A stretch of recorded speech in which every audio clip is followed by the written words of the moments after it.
Hello everyone. In this video, let's continue our work, our data reading. Let's get started.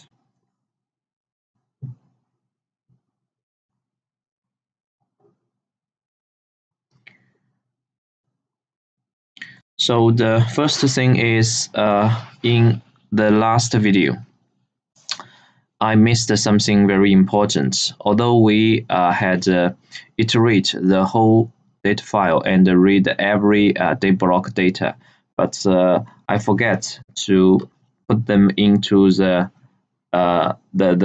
whole map layer. So we needed to add here.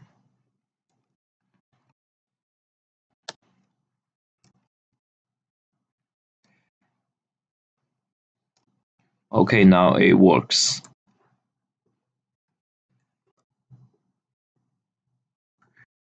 So we've finished reading our polygon data layer. I'm sorry.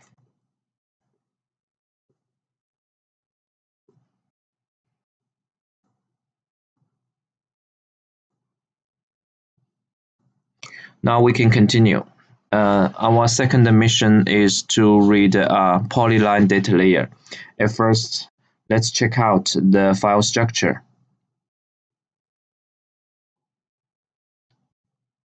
So this is a polyline file. I think we have a head here. 2, 3, 4, 5, 6, 7, 8, 9, 10. 14 lines. We just leave them out. Then this is a D block P line. But one thing I have to mention here, it's not just about P line. It also have D blocks. They are symboled. They are symboled with a line, and they only have 2 points. So they don't have the points count value, and just one data line. Look, we have a line here. So we'll read this kind of file. Let's start. I think we can copy these codes.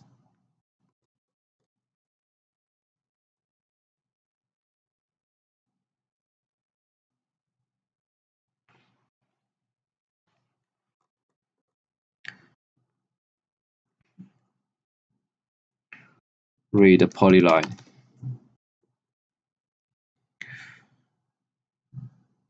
So 14 and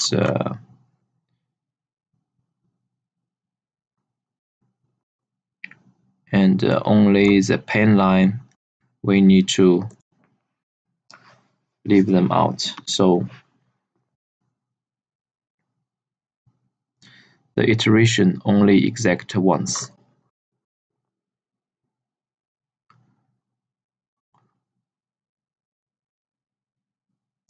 Now comes the data reading part. So we need to find the P line and the line. And my strategy here is we just read one line.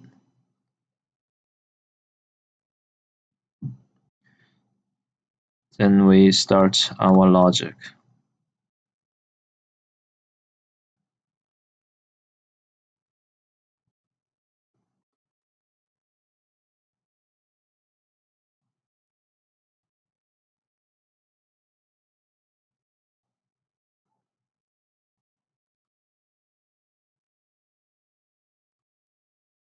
Okay. If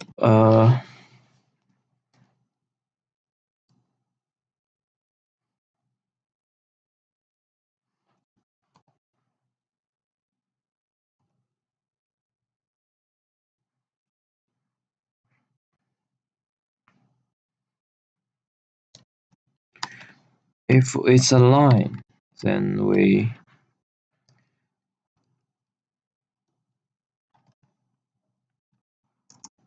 read line. else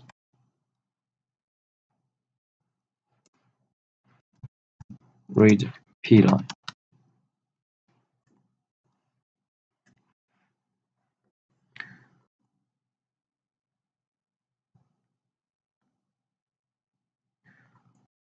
So how we read a line? So it's just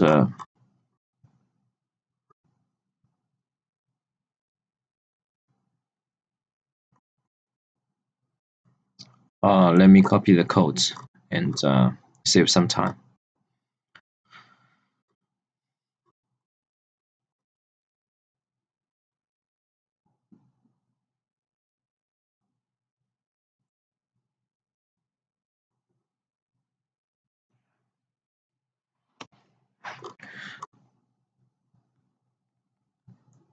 So this is the line logic.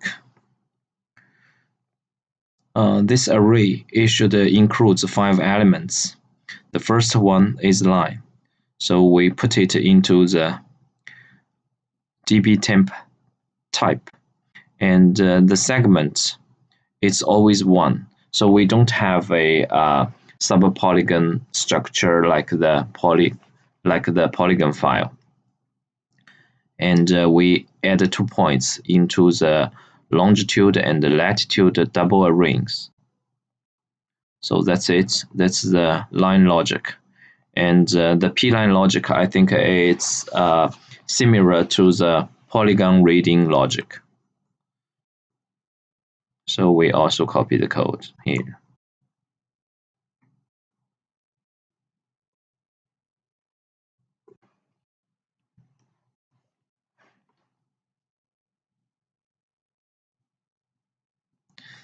And the segment is also, it's always be 1, only segment only 1.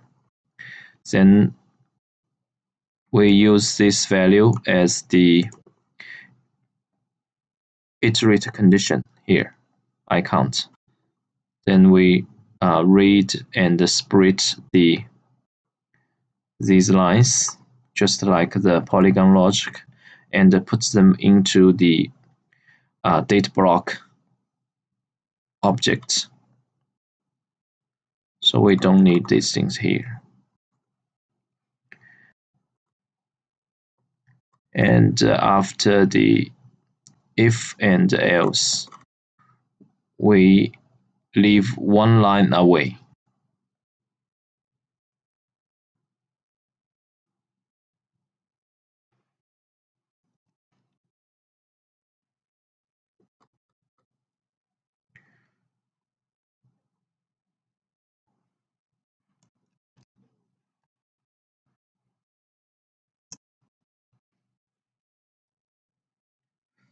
And I think that's it.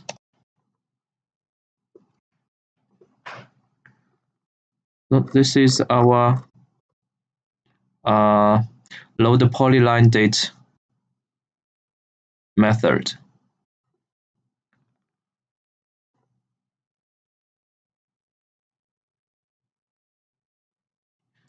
So in order to save some time, I'll pass the debug parts. You can see it yourself whether it works correctly, just like I show you in the previous video.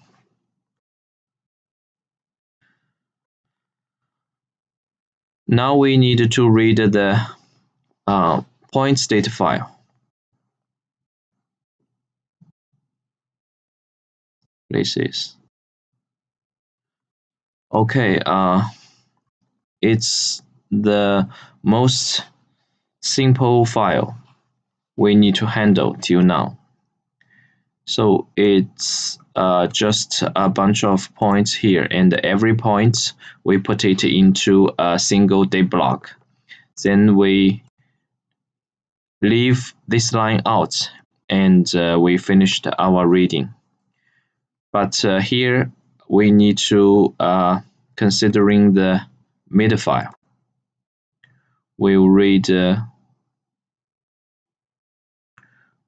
this string, the name, into the data blocks name field.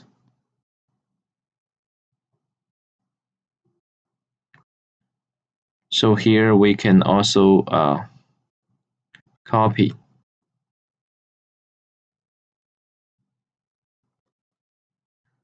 the method.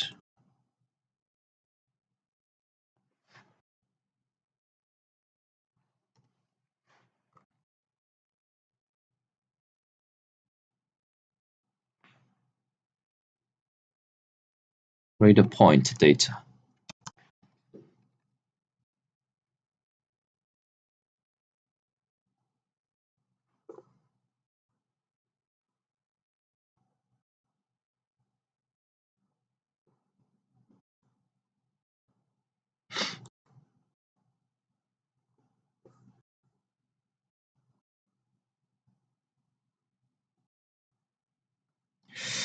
One, two, three, four, five, 6, 7, 8, 9, 10, 11.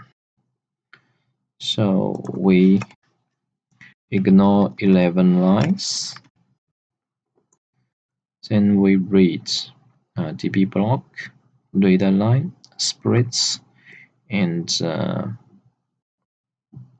no else. We leave one line away.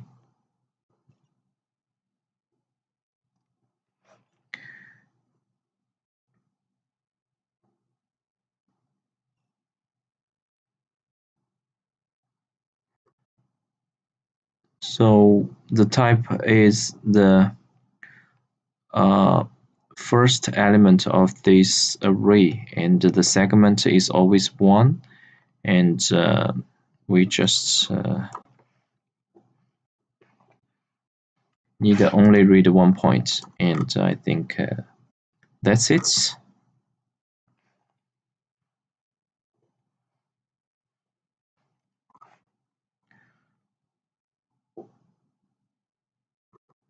So that's it. Let me check it out.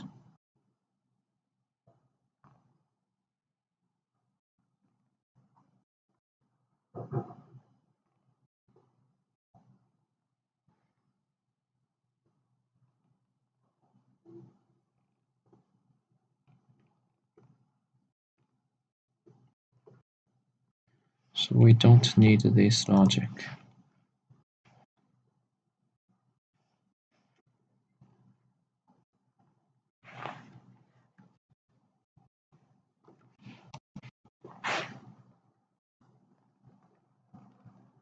Spread.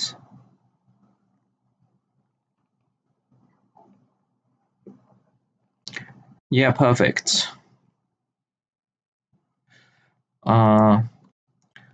Now let's deal with the MID file, the mid file.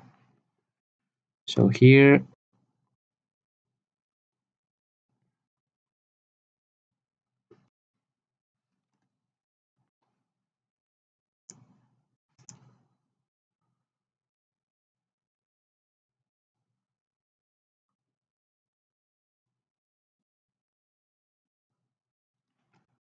we open another file.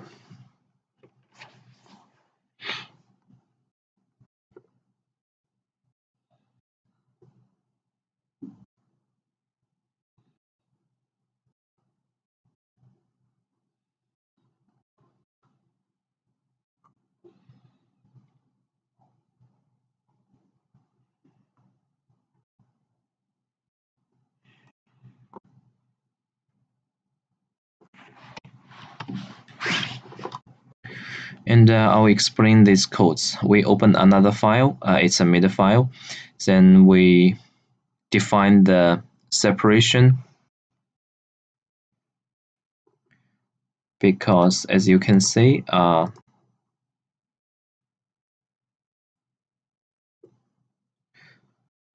God, this file is always separated by the semicolon. So we need a new list. We call it a pointer name, and we go through the whole file and read the data. At first, we read one line, and we use the separation condition to separate it. Then we put the second part of the string, and I think is the second element of the list array into the pointer name. The second part of the second element of the array into the list, add them into the list, and we use substring 1 and the less -2 because you can see this string is surrounded by the double quote, so we needed to leave the double quote away. And here we finished reading the mid file and we close the file. Just one more thing, we need to change the data layer's name value. So here we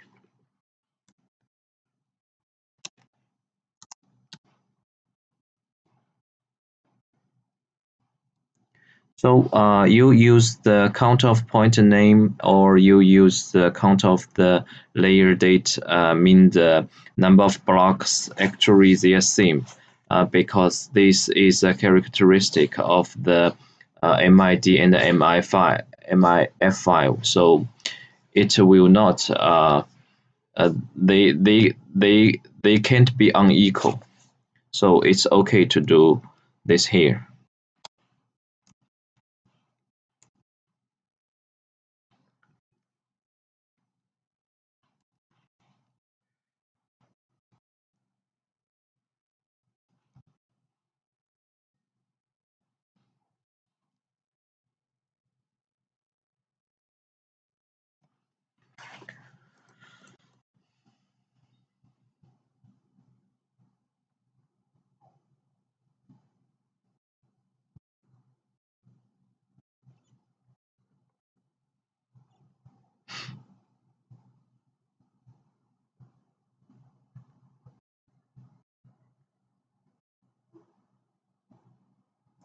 So I think that's it. And here we just define some map layers. So this is line layer, p-line layer, and this is the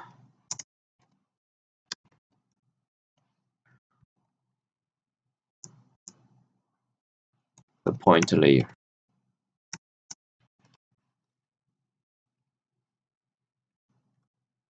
Refile.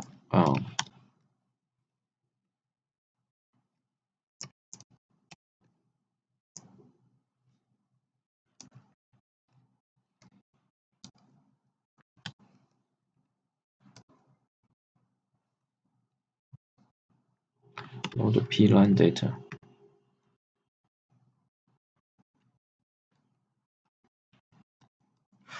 Layer roads. I think its name, and we ignore the mid file. But for the pointer file, for the pointer layer, pointer data.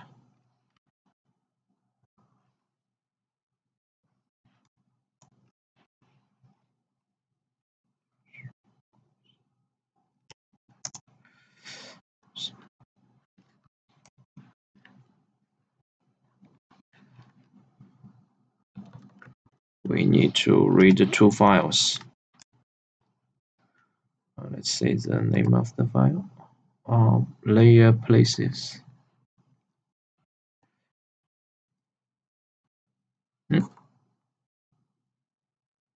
Okay.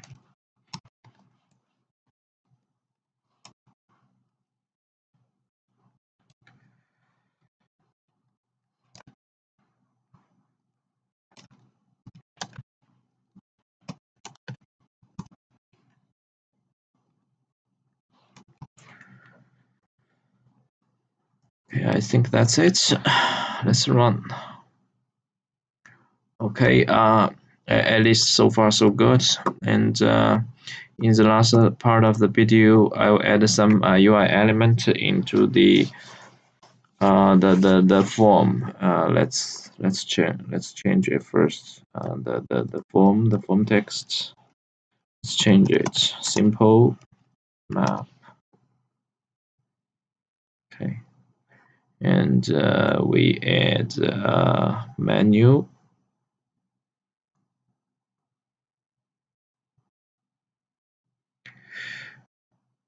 We call it file, and we just close the file. We can close the file here. Oh no, well, we can exit the application here. Then we just at first view and help. We put in about dialog here. So,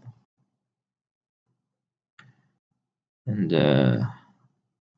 now we need a status strap here. Okay, and we write some logic here. For example, exits. We just close the application. Let's see. Exit. Yes, it works. And about, we add a message. We add a message box. Message box.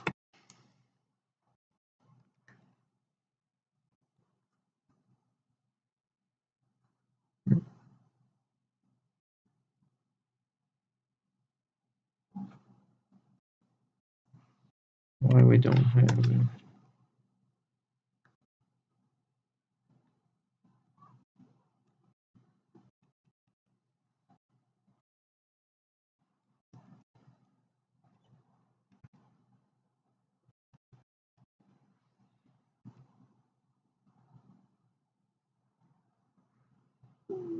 Oh, message box dot show. Sorry, I forgot about the. I can't. We see a simple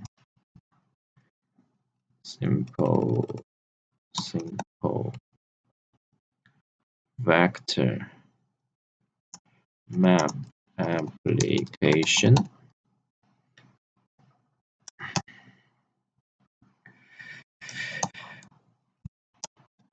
Author